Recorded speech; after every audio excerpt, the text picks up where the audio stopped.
Ողջույն բոլորին, ձեզ հետ Գևորգն է ու հերթական weekend-ը ավարտվեց։ Մի շարք հանդիպումներ դիտեցինք այս հանգստյան օրերի ընթացքում։ Ես Ուրարտուի մարզաշապիկով եմ Հայաստանի առաջնությունը գնաց զմերային դաթարի,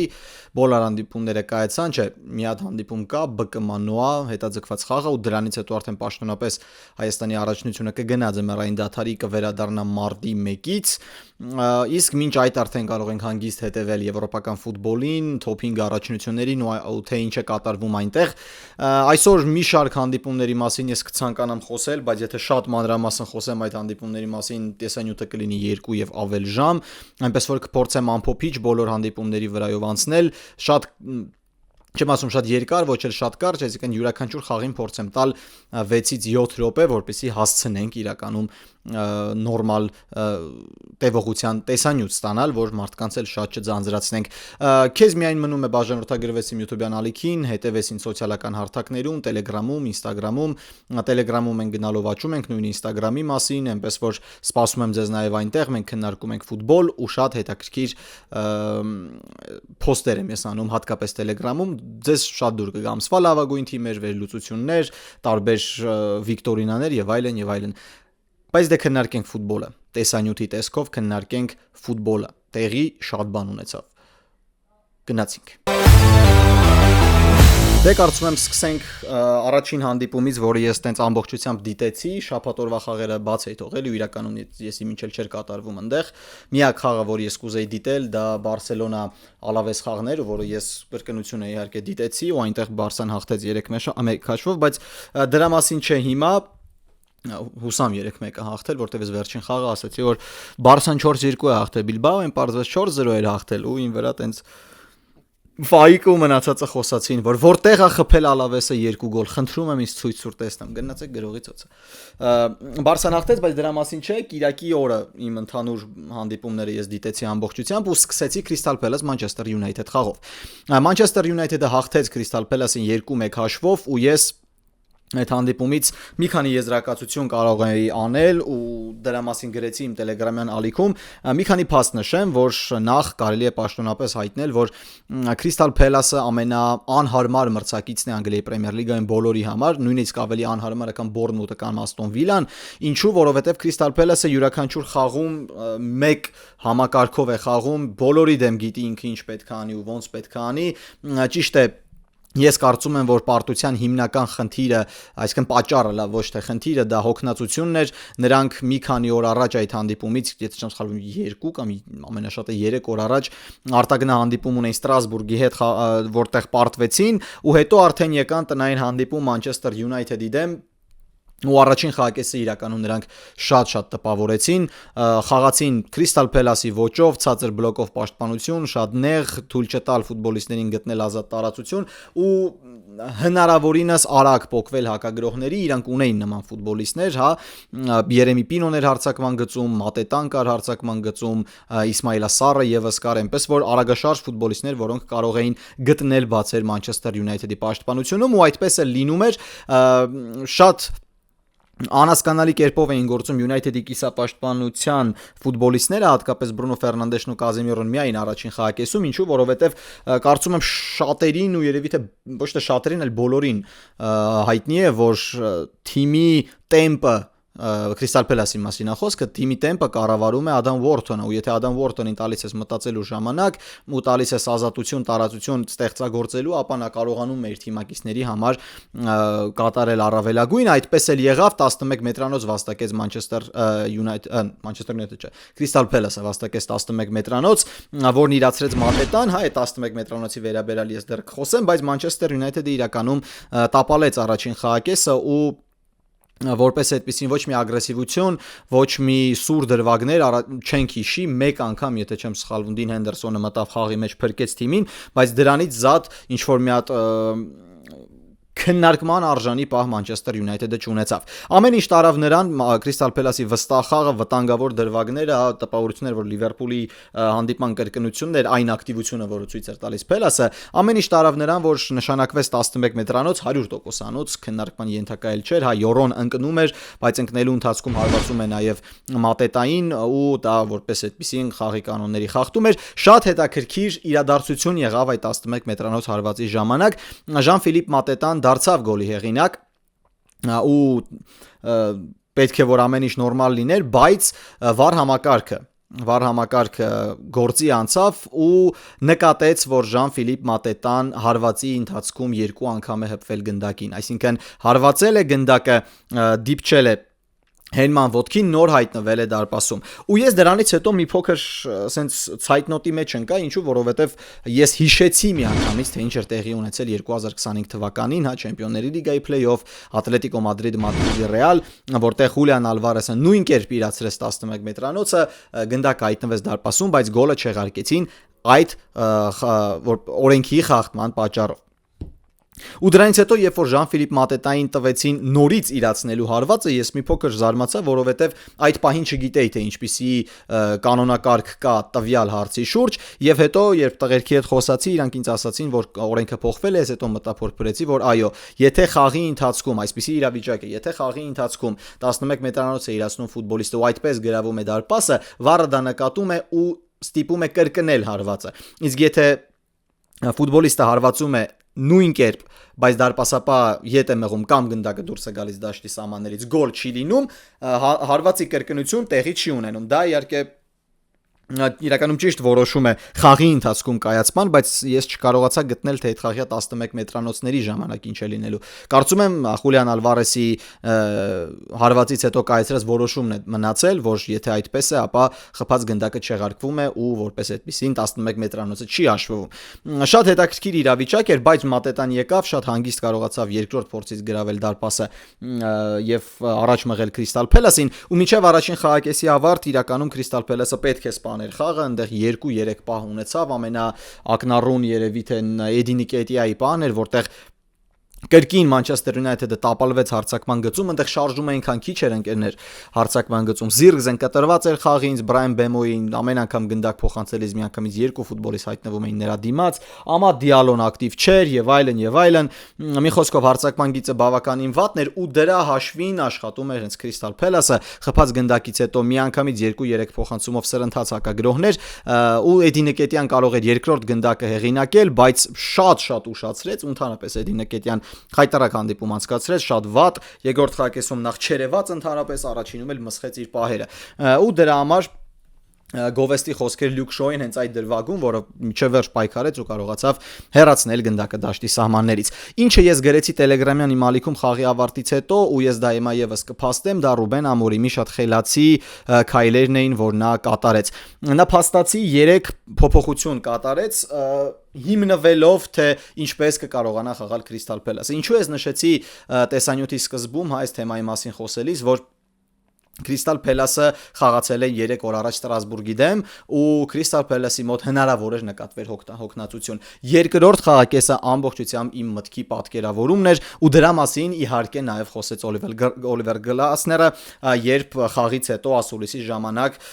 նա ոչ թե ուղիղ, այլ ինչ որ հասկացնելով կամ փոքրիկ քննադատական ձևերով ուղղեց իր խոսքը ակումբի ղեկավարությանը ու իրականում շատ ճիշտ է, ես նրա հետ շատ համաձայն եմ։ Օլիվեր Գլասներն ասաց, որ հնարավոր չէ, երբ քո ակումբը իր պատմության մեջ առաջին անգամ պատրաստվում է մասնակցել Եվրագավաթին, ունենալով ամբիցիաներ նույնիսկ ներքին առաջնությունում ու ոչ մեկի ձեռք չբերել։ Հա, եկավ Երեմի Պինոն, բայց որպես այդպեսին գնաց Մայքլ Օլիսեն, գնաց Էբերեչիեզեն, քիչ էր մնում տրանսֆերային պատուհանի վերջին օրը տային Մարկ Գեհին, գլխավոր ակտիվին պաշտպանության կենտրոնում իդեպ թիմի ավակին։ Ու Օլիվեր Գլասների պայստային նստարանը կարծում եմ որակապես մի փոքր կարճ է, որովհետև հա եթե կա Կամադա ու Ուորտոն, նրանց երկուսից մեկին կարողանում է փոխարինել Հյուսը։ Հարցակման գծում Ժան-Ֆիլիպ Մատետային փոխարինող ընդհանրապես չունի Crystal Palace-ը։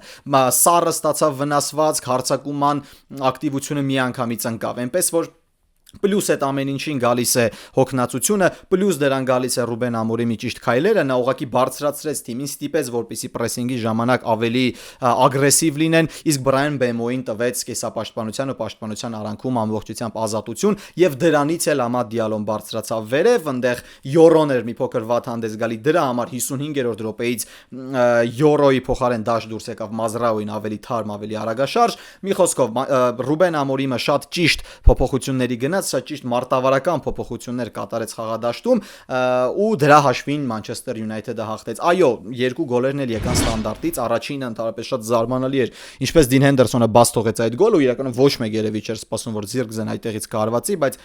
թևի տակով անցկացրեց գնդակը։ Իսկ երկրորդ գոլը արդեն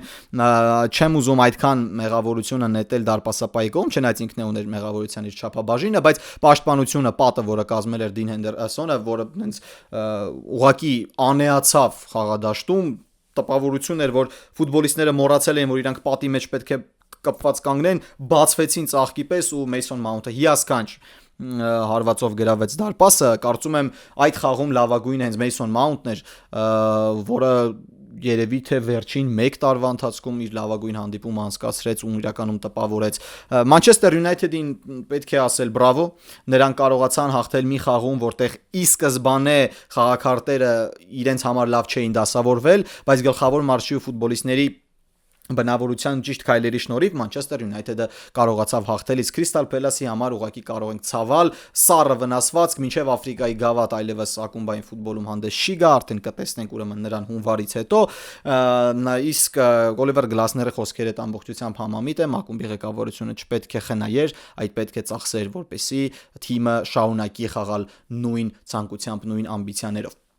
Մանչեսթեր Յունայթեդը շրջանցեց Քրիստալ Փելասին, իսկ նրան արդեն իսկ հաջորդում է Լիվերպուլը։ Լիվերպուլը, որը հաղթեց 2-0 հաշվով Վեսթ Հեմին, հերթական խայտարակ պարտությունից հետո Էնֆիլդում Չեմպիոնների լիգայի շրջանակում 1-4 հաշվով Լիվերպուլը պարտվեց PSV Eindhoven-ին ու շատ տեղին պարտվեց։ Ընդհանրապես Լիվերպուլի հոգեբանական ու մենթալ վիճակը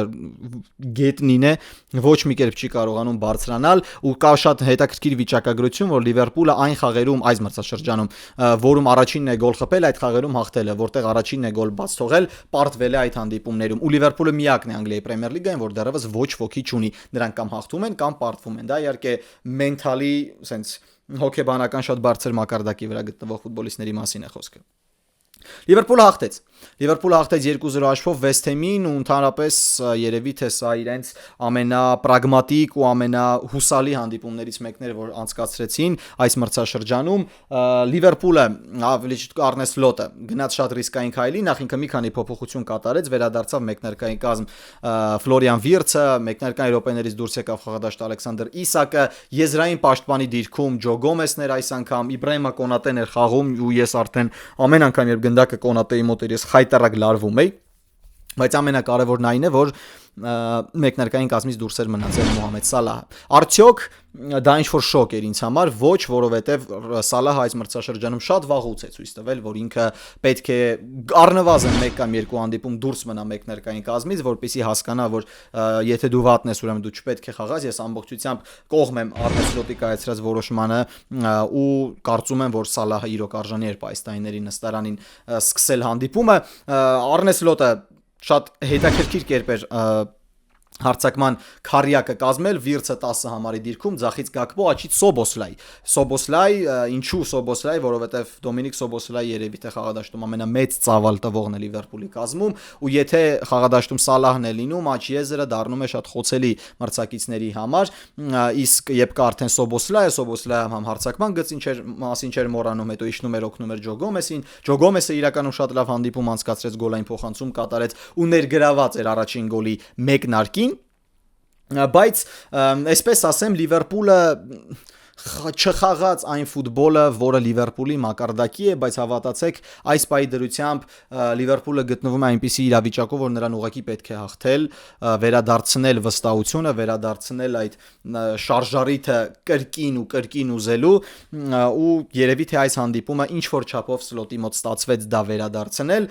Լիվերպուլը շատ լավ չէր, բայց Լիվերպուլը հետզհետե վերցնում էր գնդակը։ Վեսթ Հեմը միայն մեկ ժամանակահատված, շատ կարճ ժամանակահատված վերցրեց խաղն առն իր ձեռքը, դա երկրորդ խաղակեսի մեկնարկային 10-15 րոպեների ընթացքում էր, որի ժամանակ նույնիսկ հարված չկատարեց West Ham-ը, որպեսզի հասկանաք վիճակագրորեն, Նունո Էսպիրիտու Սանտոյի թիմը 90 րոպեի ընթացքում դիպուկ հարված չի կատարել դարպասը, եւ սա շատ երկար ժամանակա դադարից հետո առաջին հանդիպումն էր, որտեղ Լիվերպուլը 4 անցկացրեց եւ բաց չթողեց ոչ մի գոլ։ Իսակը դարձավ գոլի հեղինակ, երկրորդը խփեց Գակպոն, կարծում եմ խաղադաշտում լավագույնը Ֆլորիան Վիրցն էր, հետո արդեն Կոդի Գակպոն, բայց բավականին վստահ, բավականին հստակ քայլերով հաղթանակի գնաց Լիվերպուլը ու վաստակեց 3 միավոր շատ երկար դադարից հետո իրականում, բայց ինչն էր իմ համար ամենահետաքրքիր, ու չեմ ասի դա շոկային էր, բայց մի փոքր զարմանք էր առաջացնում, որ Մոհամեդ Սալահը այո պայստայինների նստարանին էր, բայց ես գրեթե վստահ եմ, որ Սալահը գոնե ինչ-որ 10-15 րոպե խաղաժամանակ կստանա, պարզվեց, որ Արնե Սլոտը ընդհանրապես հրաժարվել է Մոհամեդ Սալահից այս խաղում, չմտավ Սալահը, մտավ Ջոնս, այնտեղ այլ ֆուտբոլկեկիտիկ մտցրեց եւ այլն, բայց կոնկրետ Ռոբերտսոնը խաղաց կերկեզի փոխարեն, բայց կոնկրետ Սալահը մնաց պայստայինների նստարենն։ Այսպիսի մի իրավիճակ ստեղծվեց, մյուս խաղը Լիվերպուլը անցկացնում է անցկացնում է տանը մրցելով Սանդերլենդի դեմ, բարդ հանդիպում է իրականում, եթե այն ժամանակ նախորդ մրցաշրջանում Սանդերլենդը գալ Էնֆիլդ ու ասեի լավ դե էսի 2-3 գոլի առավելությամբ հաղթանակ է, ապա այստեղ հազար ներողություն, նույնիսկ չեմ կարող հստակ ասել, որ ֆավորիտը բանն է Լիվերպուլն է, ինչու, որովհետև վերջին խաղը, որ Սանդերլենդը անցկացրեց, դա Բորնմութի հետ էր եւ պարտվելով 0-2 հաշվով հաղթեց 3-2։ Դա իհարկե սքանչելի էր, Սանդերլենդը շատ լավ աշխատանք է կատարում Պրեմիեր լիգայի այս մրցաշրջանում, այնպես որ Լիվերպուլին սպասվում է հերթական բարդ փորձությունը, որից հետո արդեն արտագնա խաղ Ինտերի հետ։ Դա արդեն ոչ պակաս քննություն է։ Եվ այն խաղը, որի մասին ես ուզում եմ խոսել, դա իրականում չեմ դիտել, Մանչեսթեր Սիթին հաղթեց 3-2 հաշվով Լիցին, գոլային հրավառություն Էտիհադում երկրպագուների համար, նեյտրալ երկրպագուների համար շատ լավ խաղ եւ այնտեղ Ֆոդենի դուբլի շնորհիվ կարողացավ Մանչեսթեր Սիթին հաղթել վերջին վայրկյաններին, կարծում եմ 2-0-ից հետո ինչ որ կարդացել եմ այդ հանդիպման մասին, Մանչեսթեր Սիթին ինչ որ դանդաղել է, Մանչեսթեր Սիթին այլևս չի ցանկացել գրոել, փորձել է սպանել խաղը, բայց արի ուտես 11 մետրանոց պլյուս ինչ որ մի հատ անհասկանալի իրավիճակ ու Մանչեսթեր Սիթին կրկին գնաց ամբողջ ուժերով վերադարձնելու իր կորցրած հաղթանակ։ Այդպես էլ եղավ եւ Պրեմիեր լիգայի վերին ութնյակը իրականում շատ խիտ է դասավորված, 25-ը 4 միավոր է բաժանում 8-րդ տեղում գտնվող Լիվերպուլին, 3-րդ տեղում գտնվող Մանչեսթեր Սիթիից։ Դա իհարկե թոփ է։ Իսկ Մանչեսթեր Սիթին զիջում է Չելսին 5 միավորով, որովհետև Չելսին չպարտվեց Արսենալին։ Իսկ այդ հանդիպման մասին եկեք խոսենք առանձին։ Գնանք ամենակարևոր հանդիպման Անգլիայի Պրեմիեր լիգայում, դա լոնդոնյան դերբին էր ու ընդհանրապես Արսենալի համար շատ բարդ շրջան դասավորվեց, կոնկրետ վերջին 10-12 օրվա ընթացքում նրանք 2 անգամ դերբի անցկացրեցին ու 1 անգամ չակերտների մեջ ասենք աշխարհի լավագույն թիմի անվան շուրջ անցկացրեցին հանդիպում, մրցեցին Բավարիայի հետ սեփական հարկի տակ, հաղթեցին Բավարիային 3-1 հաշվով, շատ դոմինանտ ֆուտբոլով ու ես իրականում շատ էի տպավորված Արսենալի ցուցադրած խաղով, մինչդեռ նույն չափ տպավորված է նաև Չելսիի խաղով ու իրականում Չելսին ես չեմ ուզում չգիտեմ քար գցել իմ խոսքերով կամ տպավորություն ստեղծվի, որ 2-3 հանդիպումով կարող եմ ինչ-որ լուրջ եզրակացություններ անել ամբողջ մրցաշրջանի համար, բայց ընկերներ Չելսին լուրջ խնդիր է։ Չելսին շատ լուրջ խնդիր է Անգլիայի Պրեմիեր լիգայում ու համենայն դեպս մինչև հունվար-փետրվար ես սպասում եմ, որ նրանք կլինեն չեմպիոնական պայքարում։ Ես ավելի շատ կհետևեմ Չելսին, ավելի հետաքրքրությամբ ու ես հիմա բացատրեմ թե ինչու։ Թիմերը մոտեցան խաղին, Արսենալը իհարկե շատ մեծ կորուստներով, տպավորություն, եթե նայեք մեկնարկային կազմին, այսինքն ինչ կորուստ այնտեղ պետքա լինի, ես ասել եմ, որ Արսենալը այս պայդրությամբ աշխարհի ամենաբալանսավորված թիմն է ու չկա դիրք, որ կատարվի ինչ-որ փոփոխություն ու որակական տարբերություն չնկատես, բայց առաջին անգամ վերջին երևի թե 2 տարվա ընթացքում Արսենալը խաղադաշտ դուրս եկավ առանց Գաբրիել ու առանց Ուիլյամ Սալիբա, հիմնական կենտրոնական պաշտպանների, որոնք համակարգի սկիզբն են։ Գաբրիելը ու Ուիլյամ Սալիբան համակարգի սկիզբն են, հա, ինչպես ասել է Սեր Ալեքս Ֆերգյուսոնը, հարձակումը քեզ հաղթում է խաղեր, իսկ պաշտպանությունը քեզ հաղթում է գավաթներ, չեմպիոնություններ։ Ճիշտ է, Արսենալի վերաբերյալ մի փոքր պաթետիկ է հնչում, որովհետև հիմա հասկանում ենք թե ինչի։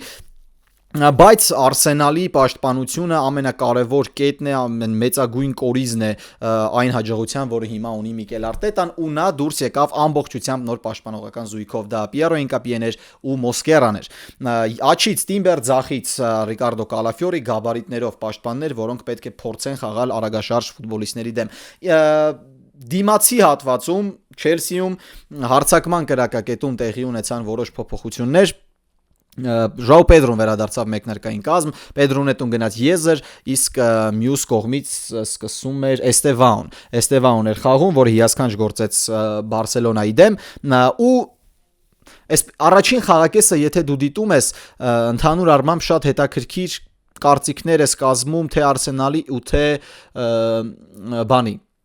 Չելսիի վերաբերյալ, ու երկուսի հանդեպ էլ գովեստի խոսքեր ես հայտնում, ինչու, որովհետև երկուսն էլ գնացին շատ խիզախ ֆուտբոլի, հատկապես առանց գնդակ, ու երկուսն էլ իրենց մտահղացումները արդարացրեցին։ Այսինքն թե Արսենալի մոտ, թե Չելսիի մոտ ստացվում էր այն, ինչը իրանք մտածում էին առանց գնդակ։ Երկու տարբեր պրեսինգներ, որպես այդպեսին։ Երկու տարբեր պրեսինգներ, Արսենալը խաղում էր զոնային պրեսինգով, փորձելով գնդակը տանել եզրեր, իսկ Չելսին խաղում էր անհատական պրեսինգով, այսինքն յուրաքանչյուր ֆուտբոլիստի հետ պարտադիր ինչ-որ մեկը կար։ Ու առաջին խաղակեսը շատ հավասար պայքարում ընթացավ, շատ քիչ դրվագներով իրականում, որովհետև երկուսն էլ խաղում էին շատ հավասար ու բալանսավորված ֆուտբոլ։ Արսենալը իրականում տպավորում է այն հարցում, որ միակն է երևի թե այս աշխարհում, որ կարող է օգտագործել պրեսինգի երկու տեսակ, երկուսում է լինել շատ որակյալ։ Այսինքն Արսենալը խաղում է ըստ մրցակցի խաղաոճի ու այս մրցաշրջանում գրեթե չի սխալվում։ Բարձր դիրքավորվում են երկու ֆուտբոլիստ, դա բանն էր, Մարտինելին էր, Ուսական էր, նրանց թիկունքում հենակետային գոտում խաղում էր Միկել Մերինոն, բարձրանում էր այնտեղ նաև Դեկլան Ռայսը, իսկ Մարտին Զուբիմենդին աշխատում էր պաշտպանության հետ, բարձր դիրքավորվելով կամ էլ օթային փոխանցումներից հետո երկրորդ գնդակը վերցնելով։ Բայց Չելսին խաղաց ֆուտբոլային բանով ասեմ, պերսոնալ կա, ու Չելսին իհարկե ոչ պակաս տպավորեց, առաջին խաղակեսից հետո ամեն ինչ տարավ 0-ների, բայց մեկ կարևոր իրադարձություն տեղի ունեցավ, ինչն էլ ավտոմատ ազդեց խաղի արդյունքի վրա։ Չեմ հիշում որերորդ րոպեն էր, բայց Մոյզես Կայսեդոն, որը այս պայդրությամբ իմ կարծիքով, ես լուրջ քննարկման մեջ եմ դնում, ով է լավագույն կիսապաշտպանը Պրեմիեր լիգայի այս պահին, դա Դեկլան Ռայսն է, թե Մոյզես Կայսեդոն։ Երկու տարբեր ֆուտբոլիստներ, որոնք կատարում են երկու տարբեր ֆունկցիաներ, կոնկրետ այս մրցաշրջանում, բայց Կայսեդոն իմ համար այս պայդրությամբ ծավալ տվող լավագույն կիսապաշտպանն է Անգլիայի Պրեմիեր լիգայում։ Ես նույնիսկ քննարկման կդնեմ նաև աշխարհում, բայց այնտեղ ասենց 1-2 բացառություններ կարելի է գտնել։ Բայց Մոյզես Կայսեդոն, լինելով լավագույն մարզավիճակում, կատարելով շատ կարևոր դեր ու լինելով շատ կարևոր դետալ Էնցո Մարեսկայի համակարգում, գնաց շատ անմիտ քայլի ու խախտում կատարեց մի դրվագում, որտեղ նա չպետք է լիներ։ Այսինքն ոչ թե կարող էր ավելի փափուկ աշխատել, ոչ թե կարող էր փորձել ուրիշ ձև գնալ պայքարի մեջ Միկել Մերինոյի հետ։ Նա ընդհանրապես այդտեղ չպետք է լիներ։ Ինչու՞, որովհետև վառ երևում է, եթե կադրով նայում ես, ինքը թողում է այդ դիրքը ու գնում է Մերինոյի վրա մի դրվագում, որտեղ նրա վրա արդեն բարձրացել էր Տրևո Չալոբան։ Գնում է շատ վատ բախում, բաց ոտքով կոճին, իրականում շատ լուրջ ձևով բախտը բերեց Միկել Մերինոյի, որ նա չստացավ ծանր վնասվածք, ու վառի շնորհիվ նկատվեց այդ խախտումը, կարմիր քարտ, Չելսին հայտնվում է ծանրագույն իրավիճակում, ու սա արդեն երևի թե 4-րդ կարմիր քարտն է այս մրցաշրջանում Չելսիի համար, եթե մարշականն էլ հաշվենք 6 ոնց որ, ու որպես այդպեսին անկարգ ակումբ, անկարգ թիմ ավելի կոնկրետ, անվանումը ստանում է հենց Չելսին, որովհետև 4 կարմիր քարտ 14 տուրից հետո դա իհարկե մի փոքր շատ է։ Երկրորդ խաղակեսն է ամենակարևորը։ Երկրորդ խաղակեսն է ամենակարևորը ու այն շատ վատ դասավորվեց հոգեբանորեն ավելի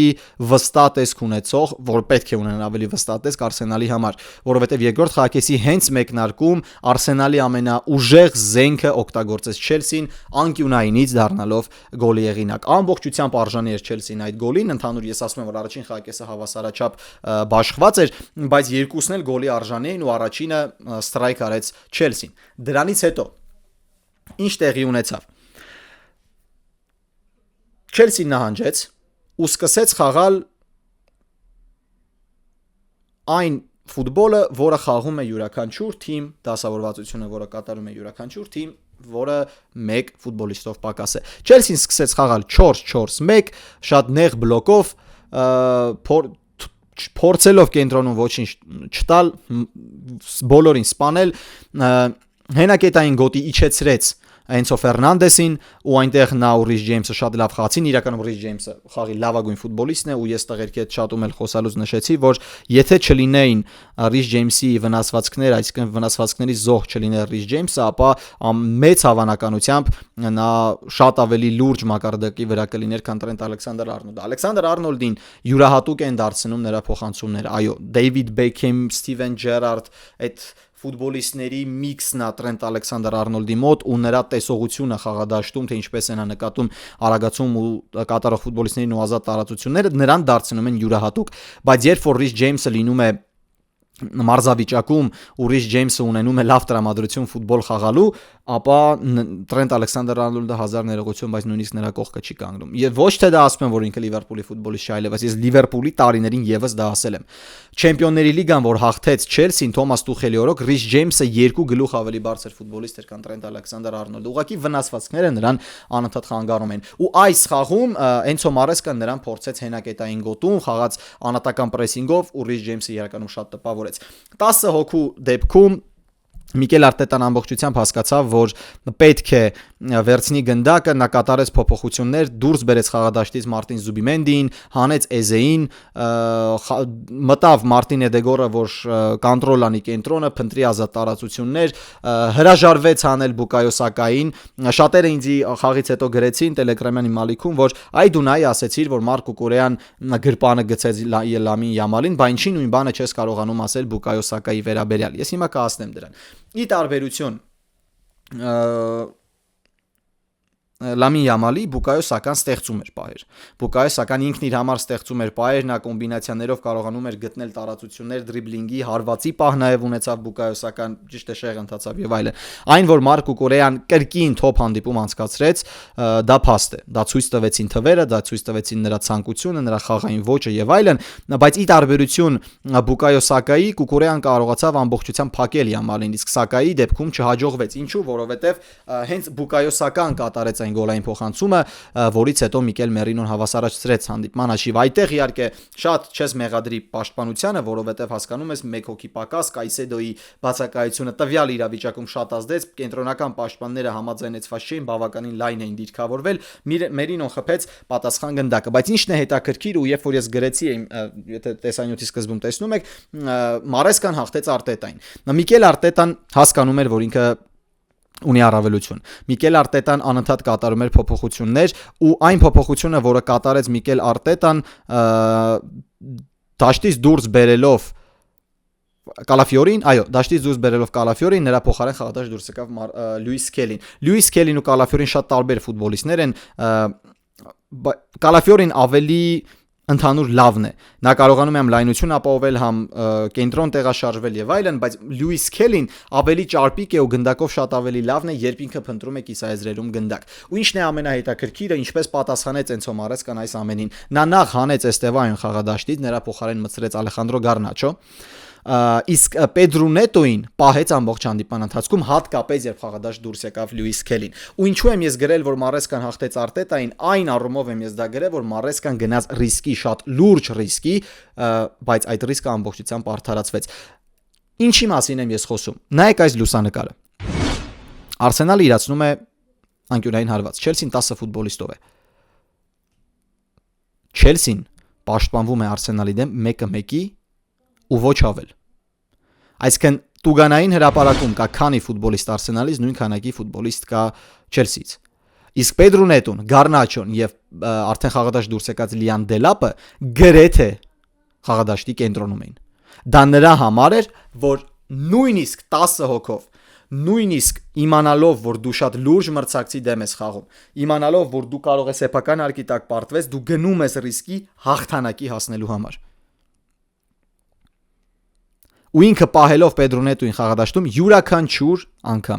յուրաքանչյուր անգամ գտնում էր ազատ տարածություն հենց աչ եզրում հակագրողների ժամանակ։ Պեդրո Նետոն երբ ստանում էր գնդակը, ինքը առնվազն մինչև խաղադաշտի կենտրոն արգելքի չէր հանդիպում։ Դրանից հետո նրա դիմաց կանգնում էր Պիերո Ինկապիեն։ Այլ հարց է, որ Պեդրո Նետոն 3 անգամ դուրս եկավ նպաստավոր իրավիճակ, որտեղ պետք է ճիշտ որոշում կայացրեր, ոչ մեկում ճիշտ որոշում չկայացրեց, դա այլ հարց է, բայց այն, որ ծավալի աշխատանքը ու թե ինչու պահեց Էնցո Մարեսկան Պեդրո Նետոյին խաղադաշտում, իրականում շատ տպավորիչ էր։ Արսենալը վերջին 10-15 րոպեների ընթացքում վերցրեց գնդակը, բայց արդեն Արսենալի այդ դասական տեղաշարժը եւ այլն չկար։ Միկել Արտետան հասկացավ, որ հիմա պետք է ուղղակի ճնշել, ճնշման արդյունքում դառնալ գոլի հեղինակ, մցրեց խաղադաշտ նոր վերադարձած Գյոկերեշին եւ գնացին դասական անգլիական օթային փոխանցումները, որը իրականում ոչինչի չբերեց։ Ռոբերտ Սանչեսը շատ մեծ դեր խաղաց ու իրականում ես վիճակագրորեն նայեցի, որ Ռոբերտ Սանչեսը օթային փոխանցումների ժամանակ, ուզում եմ ճիշտ միտքս ձևակերպել, օթային փոխանցումների ժամանակ ամենահաջող դարպասապանը, որը դուրս է գալիս դարպասից, այսինքն տոկոսային հարաբերակցությամբ նրա դարպասից դուրս գալ եւ գնդակի վրա աշխատելը հիմնականում ստացվում է ու նա տիրում է գնդակին կամ հեռացնում է ինչ-որ չափով գնդակ։ Վտանգ, որպես այդպեսին չի լինում։ Արդյունքում 1-1 ու կարծում եմ սա շատ օրինաչափ հաշիվ էր, որովհետև Արսենալը չարեց այնքան, որ հաղթի այս հանդիպման ընթացքում, Չելսին արեց բավականին շատ, ուղղակի 10 ֆուտբոլիստների դեպքում նրանք չկարողացան սեղմել Արսենալին այնքան, որքան պետք էր երկրորդ խաղակեսում, բայց այն, որ Էնցո Մարեսկան հոգեբանորեն հաղթեց Միկել Արտետային, խիզախության հաշվին թույլ չտվեց, որպեսզի Արտետան գնա ռիսկի, դա արդեն իսկ մեծ քայլ էր։ Արսենալը շարունակում է մնալ Պրեմիեր լիգայի առաջատար, Չելսին երկրորդ հորիզոնական, այնպես որ լոնդոնյան դերբին ստացված էր իրոք, իսկ ես Չելսիով շատ եմ տպավորված։